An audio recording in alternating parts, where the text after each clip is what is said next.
Dapat mga 100 para 100 din na isda ang kakagat.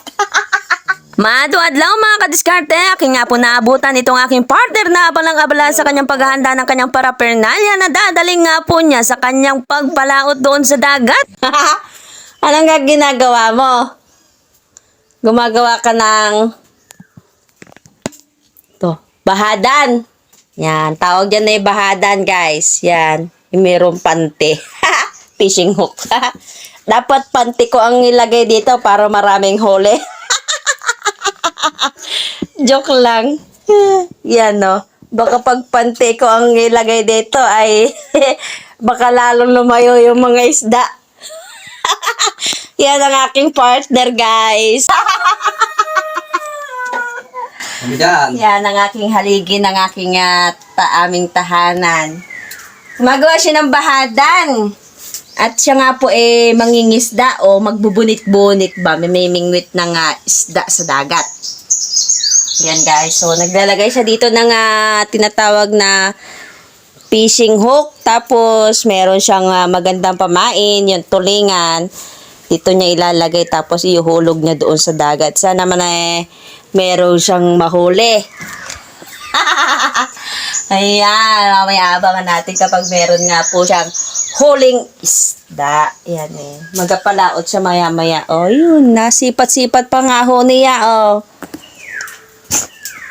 Yan. Anong oras ka, Alice? Mamaya? Yan. Ang aking butihing partner, mamaya daw alis na siya. Ilang bahada nito?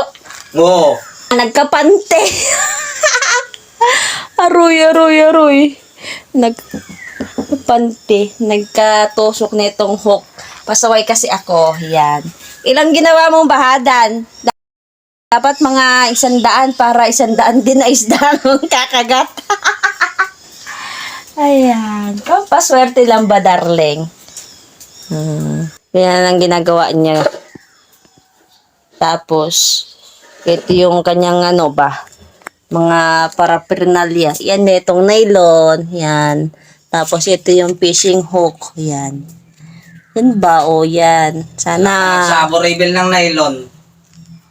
Hindi inangat ko lang Yan.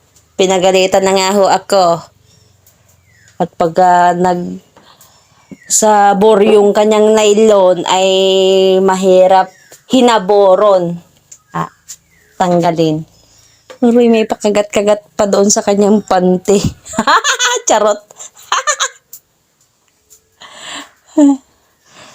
Yan. Abangan ng susunod na kabanata dito sa mga kanyang ginawang bahadan. 1, 2, 3, 4, 5, 6. Ilang bahadan lalagay mo? 7? 10 ay. 10. Yan, ang aking partner. Yan, tapos pagbabaon nga raw pala siya na itong tulingan.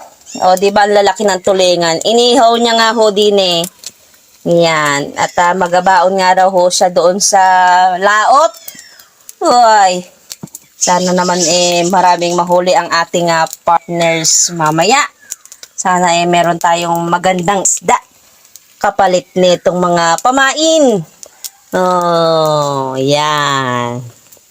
Dapat nga siya malutong mabuti at para nga hindi makaadungba o makasakit ng tiyan. Yan.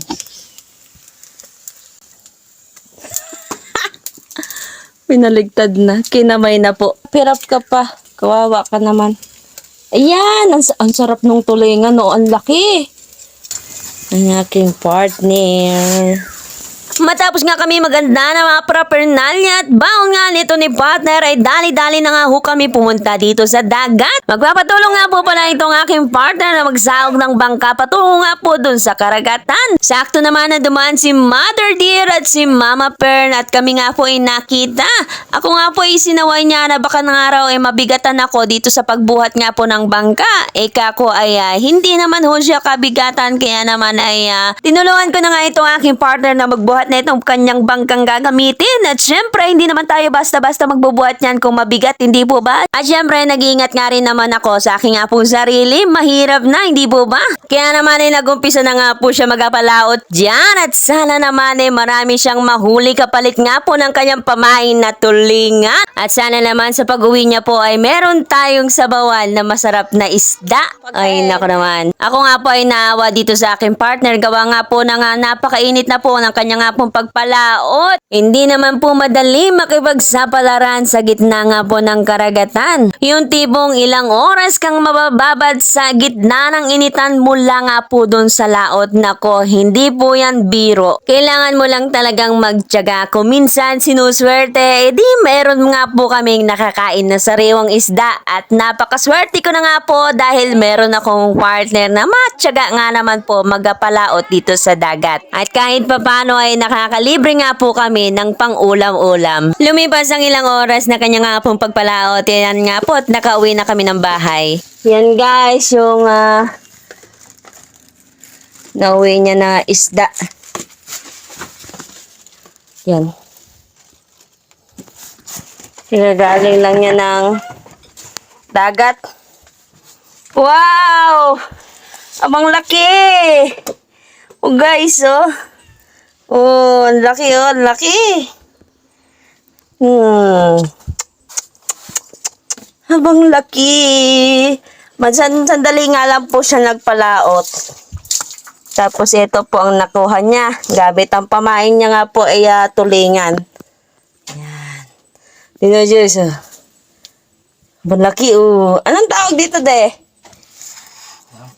Class A to. Itong mga class A din na isda eh. 'Di ba? Sarap na. Hindi daw niya alam eh. Basta malaki ang mata yan. Malaki ang mata.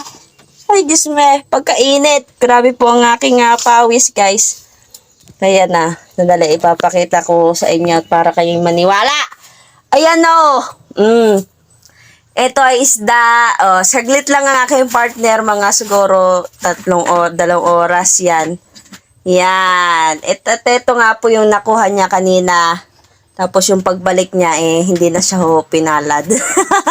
Ayan. Tama na ito sa amin. Dadalawa kami. Hindi ko alam kung anong isda ito. Pero class A din siya na isda. At napakasarap po ng sabaw nito. Yan lang guys. Thank you for watching. Babu! Yan o.